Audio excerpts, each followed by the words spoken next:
5 सितंबर 2015 रात करीब 8 बजे बेंगलुरु के कैंपेगौड़ा इंटरनेशनल एयरपोर्ट के ट्रैफिक कंट्रोल मैनेजर पर किसी अनजान नंबर से एक व्हाट्सएप मैसेज आया जिसमें बताया गया कि बेंगलुरु एयरपोर्ट से टेक ऑफ करने वाले 3 प्लेन में बॉम्ब रखे गए हैं। उसी रात करीब 1:30 बजे ठीक वैसा ही मैसेज दिल्ली एयरपोर्ट पर भी किया गया। इस मैसेज के बाद जिन जिन फ्लाइट में बॉम्ब के बारे में कहा गया था उन सभी फ्लाइट्स को जांच के लिए रोक दिया गया। इधर जब किसी भी फ्लाइट्स में से कुछ भी नहीं मिला तब पुलिस ने इस फेक मैसेज के बारे में छानबीन शुरू की। छानबीन करते हुए पुलिस एमजी गोकुल नाम के एक सॉफ्टवेयर इंजीनियर तक पहुंच गई। गोकुल से पूछताछ करने पर पुलिस को जो कुछ हाथ लगा उसने बेंगलुरु पुलिस के साथ साथ पूरे देश के होश उड़ा दिए। फेक बॉम्ब कॉल्स की जांच करते हुए पुलिस ने एक मर्डर और एक बड़ी सी साजिश का पर्दाफाश किया।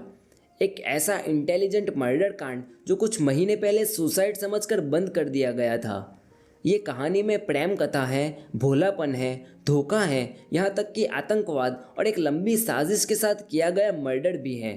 ये कहानी इतनी इंटेलिजेंटली प्लान्ड है कि अगर इस कहानी पर फिल्म बनाई जाए तो शायद दृश्यम को भी पीछे छोड़ देगी। वीडियो को अंत तक देखना, तभी कुछ समझ में आएगा। कहानी की शुरुआत होती है साल 2007 में केरला के थ्रिसूर से। एमजी गोकुल अपने साथ ही पढ़ाई कर रही जेनी डिसूजा के प्रेम में पड़ता है। जेनी भी गोकुल से प्यार करती थी पर दोनों के प्यार के बीच मजहब की दीवार थी। गोकुल हिंदू था जबकि जेनी क्रिश्चियन। दोनों के परिवार वाले इस रिश्ते से मना करने लगे। आखिरकार दोनों मन मारकर एक दूसरे से अलग हो गए। गोकुल केरला छोड़कर न्यू दिल्ली शिफ्ट हो गया जहां वो अनुराधा नाम की एक महिला से मिला। साल 2009 में गोकुल और अनुराधा ने लव मैरिज कर ली जिसके बाद दोनों को एक बेटी तक हो गई। एक दिन वैसे ही अनुराधा का फ़ोन चेक करते हुए गोकुल को पता लगा कि उसकी बीवी अनुराधा का उसी के किसी स्टूडेंट के साथ अफेयर चल रहा था। गोकुल को यह बात जानकर सदमा तो लगा पर उसने अनुराधा से इसके बारे में कुछ कहा नहीं। पर उसने एक प्लान बनाया। उसे पता था कि उसकी बीवी साईं बाबा की बड़ी भक्त थी। गोकुल ने साईं बाबा के भक्त के नाम से एक ईमेल आईडी बनाई और उसके ज़रिए अनुराधा से बात करने लगा। सिर्फ 2 ही महीने में अनुराधा ईमेल वाले बाबा के झांसे में ऐसे फंस गई कि उसने खुद मेल में बाबा से अपने एक्स्ट्रा मैरिटल अफेयर के बारे में सब कुछ बता दिया। जवाब में बाबा यानी खुद गोकुल ने अनुराधा को सुझाव दिया कि वो अपने अफेयर के बारे में खुद सामने से चलकर अपने पति को सब बता दे और पश्चाताप कर ले। अनुराधा ने ठीक वैसा ही किया। उसने अपने पति को अपने अफेयर के बारे में सब कुछ बता दिया और माफ़ी भी मांग ली। गोकुल ने अनुराधा को माफ़ भी कर दिया और आगे से ऐसा नहीं करने का वचन भी लिया। अनुराधा के कन्फेशन के बाद अब गोकुल और अनुराधा के बीच का रिश्ता कुछ खट्टा सा हो गया था। गोकुल अब अपना ज़्यादा सा वक्त सोशल मीडिया साइट्स पर गुजारने लगा था। वैसे ही एक दिन गोकुल को फेसबुक पर उसकी पुरानी दोस्त और पहला प्यार जेनी डिसूजा मिल गई। जेनी के साथ फेसबुक पर बातें करते हुए से पता चला कि जेनी भी शादीशुदा है और एक बच्चे की माँ भी है। गोकुल को यह बात नागवार तो गुजरी पर उसके बावजूद दोनों के बीच का रिश्ता फिर से पनपने लगा। गोकुल अब जेनी से मिलने बेंगलुरु तक आने जाने लगा। इसी दौरान गोकुल को पता चला कि जेनी का भी उसके पति साजू होजे के साथ रिश्ता कुछ सही नहीं था। उनके बीच भी झगड़े होते रहते थे। उसने सोचा कि अगर किसी तरीके से जेनी उसके पति से जुदा हो जाए और वो अनुराधा से छुटकारा पाले तो अरुण और जेनी फिर से मिल सकते हैं। इधर गोकुल से अपने एक्स्ट्रा मैरिटल अफेयर के बारे में बात करने के कुछ ही महीनों के बाद अनुराधा ने फिर से अपना अफेयर शुरू कर दिया था। गोकुल जो कि अब पहले से ही अनुराधा पर नज़र रखे हुए था उसे पता चल गया।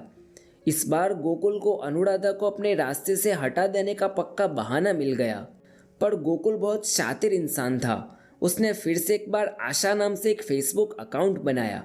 आशा का पूरा नाम आप स्क्रीन पर देख सकते हैं। इस बार भी गोकुल ने अनुराधा को आशा वाले अकाउंट से अपने झांसे में लिया। भोली सी अनुराधा फिर से एक बार गोकुल की जाल में फंस गई। गोकुल ने आशा वाले अकाउंट के जरिए अनुराधा को सूचना दी कि अगर अनुराधा गोकुल को अपने वश में करना चाहती हैं और अपने आप को उससे बचाना चाहती हैं तो अनुराधा को अपने प्रेमी के साथ नग्न अवस्था में एक फ़ोटो लेकर उसे भेजना होगा जिसके ऊपर ये लोग पूजा करेंगे। अनुराधा ने ठीक वैसा ही किया जैसा उसे करने को कहा गया था। उसने अपने आशिक के साथ ली हुई नंगी फोटो आशा वाले अकाउंट को भेज दी। गोकुल उस फोटो को लेकर सीधा अनुराधा के पिता के पास गया और उन्हें अपनी बेटी की एक्स्ट्रा मैरिटल अफेयर के बारे में सब कुछ बता दिया। यहाँ तक कि अनुराधा का वो फोटोग्राफ जो उसने अपने लवर के साथ बिना कपड़ों में लिया था वो भी दिखा दिया। इस तरीके से उसने अपने ससुर को अपनी साइड पर करके अपने आप को बेचारा और अनुराधा को विलन साबित कर दिया। इसके बाद जनवरी 2014 में अनुराधा के अफेयर को ख़त्म करने का बहाना बनाकर गोकुल अनुराधा को लेकर बेंगलुरु रहने चला गया और उसी अपार्टमेंट में अपना नया फ्लैट ले लिया जिस अपार्टमेंट में जैनी रहती थी। इसी दौरान गोकुल अभी तक अनुराधा से आशा वाले अकाउंट से बात तो कर ही रहा था।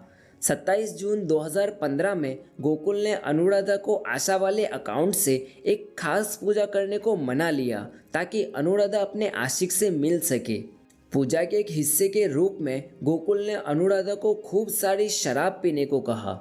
जब अनुराधा बहुत ज़्यादा पीने के बाद बेहोश हो गई तब गोकुल आया और गणेश जी की एक छोटी सी मूर्ति से अनुराधा के सर पर मार मार कर अनुराधा का कत्ल कर दिया। अनुराधा का कत्ल करने के बाद गोकुल ने खुद पुलिस और अपने ससुर को फ़ोन करके अनुराधा के मौत के बारे में जानकारी दी। पुलिस को अनुराधा की मौत में कुछ गलत होने का शक तो हुआ, पर गोकुल के ससुर जो कि पूर्व पुलिस अधिकारी रह चुके थे उन्होंने उसको बचा लिया। अनुराधा की मौत को एक एक्सीडेंटल डेथ समझकर भुला दिया गया। इस तरह गोकुल ने अपना पहला कांटा अपने रास्ते से हटा लिया। अनुराधा की हत्या करने के बाद गोकुल को अब जैनी के पति साजू होजे को अपने रास्ते से हटाना था। उसने इधर भी अनुराधा वाली चाल चली पर वो कामयाब नहीं हुआ। उसने बेंगलुरु के आर्च बिशप के नाम से साजू होजे को एक खत लिखा जिसमें उसने लिखा कि उसकी बीवी उसके साथ रहना नहीं चाहती और उसे अपनी बीवी से तलाक ले लेना चाहिए। साथ ही गोकुल ने ठीक वैसा ही खत जैनी को लिखा जिसमें उसने जैनी को अपने पति को हमेशा के लिए छोड़ देने को कहा। ये खत लिखकर गोकुल अपनी बीवी अनुराधा का अंतिम संस्कार करने उसके गांव चला गया और जुलाई में वापस आया। वापस आकर उसे पता चला कि उसके भेजे हुए खत का दोनों पर कोई असर नहीं हुआ था। दोनों एक दूसरे के साथ अभी तक रह रहे थे। गोकुल ने इस बार एक तगड़ा प्लान बना रखा था। उसने जैनी के पति साजू होजे के नाम से फर्जी डॉक्यूमेंट के आधार पर सिम कार्ड खरीदे। गोकुल एक इंटरनेट प्रोवाइडर कंपनी में जॉब कर रहा था, इसलिए उसके लिए ये काम ज़्यादा मुश्किल नहीं था।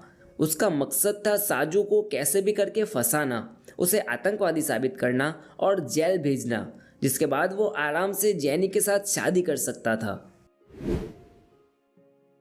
साजू होजे के नाम से सिम कार्ड खरीदने के बाद गोकुल ने शनिवार की रात करीब 10 बजे बेंगलुरु के कैंपेगौड़ा इंटरनेशनल एयरपोर्ट के ट्रैफिक कंट्रोल मैनेजर को एक व्हाट्सएप मैसेज किया जिसमें गोकुल ने बताया कि बेंगलोर एयरपोर्ट से टेक ऑफ कर रही 3 फ्लाइट्स में बॉम्ब रखे हुए हैं। गोकुल ने कुछ इस तरह का मैसेज लिखा था। उसी रात ठीक वैसा ही मैसेज गोकुल ने दिल्ली एयरपोर्ट पर किया। गोकुल के इस मैसेज के बाद एयरपोर्ट पर हड़कंप मच गया। जिन जिन फ्लाइट में बॉम्ब रखे जाने की जानकारी मिली थी उन सारी फ्लाइट्स को रोक दिया गया। सारी फ्लाइट्स चेक करने के बाद भी जब कुछ नहीं मिला तो पूरा मैटर इंटेलिजेंस एजेंसी और बेंगलुरु पुलिस को सौंप दिया गया। पुलिस ने अब अपनी जांच शुरू की। गोकुल ने जानबूझकर ही साजू होजे के नाम से सिम कार्ड लिया हुआ था। पुलिस ने सबसे पहले साजू होजे की तलाशी ली, पर अपनी जांच में पुलिस ने पाया कि साजू होजे के पास तो स्मार्टफोन तक नहीं था, तो जाहिर सी बात है कि वो व्हाट्सएप मैसेज भेज नहीं सकता था। पुलिस ने फिर उस नंबर की लोकेशन चेक की, तब जाकर पुलिस गोकुल तक पहुंची। पुलिस ने गोकुल को अपनी गिरफ्त में लिया। पहले पुलिस को लगा कि शायद गोकुल प्रैंक करने की कोशिश कर रहा था, पर करीब 10 घंटे के इंटरोगेशन के बाद गोकुल ने पुलिस के सामने जो राज उगले उससे पुलिस के भी होश उड़ गए। पुलिस के मुताबिक गोकुल का प्लान ये था कि जैनी के पति साजू को आतंकवाद के चार्ज पर जेल भिजवा के खुद जैनी के साथ शादी कर लेना। एक फेक बॉम्ब कॉल्स की जांच करते हुए पुलिस ने एक ऐसे मर्डर की गुत्थी सुलझा दी जिसे एक्सीडेंटल डेथ मानकर केस को क्लोज कर दिया गया था। पुलिस को इस केस में जैनी के इन्वॉल्वमेंट के बारे में कुछ भी सबूत नहीं मिला। हालांकि गोकुल ने पुलिस को हर बार यही बताया कि उसकी इस प्लानिंग में जेनी का भी सहकार था। साथ ही उसने ये भी बताया कि होजे के डॉक्यूमेंट्स जेनी ने ही उसे लाकर दिए थे। पुलिस ने जेनी से जब इन सवालों के बारे में पूछताछ की तो पुलिस ने पाया कि जेनी को इन सब के बारे में कुछ भी पता नहीं था। इनफैक्ट जेनी भी ये सब जानकर काफ़ी हैरान रह गई। जेनी के मुताबिक गोकुल ने ये सब सिर्फ उसे पाने के लिए किया था और इस बात से जेनी काफ़ी इम्प्रेस्ड हुई और तब से लेकर आज तक जेनी गोकुल और अनुराधा की अकेली बेटी को अपने साथ रख कर अपने बच्चों के साथ उसे भी पाल रही है और तब तक पालेगी जब तक गोकुल जेल में है। आज गोकुल बेंगलुरु जेल में अपनी सज़ा काट रहा है, जबकि गोकुल और अनुराधा की अकेली लड़की जेनी के साथ रहती है। जेनी अपने पति और अपने बच्चों के साथ ही रहती है। दोस्तों, ये कहानी मेरे हिसाब से काफ़ी इंटरेस्टिंग थी और इसीलिए मैंने आपको कहानी की शुरुआत में बताया कि ये कहानी दृश्यम फिल्म की कहानी को भी पीछे छोड़ देगी। आपकी क्या राय है मुझे कमेंट करके ज़रूर बताएं। वीडियो पसंद आया तो उसे लाइक करें और चैनल पर नए हो तो सब्सक्राइब भी ज़रूर करें।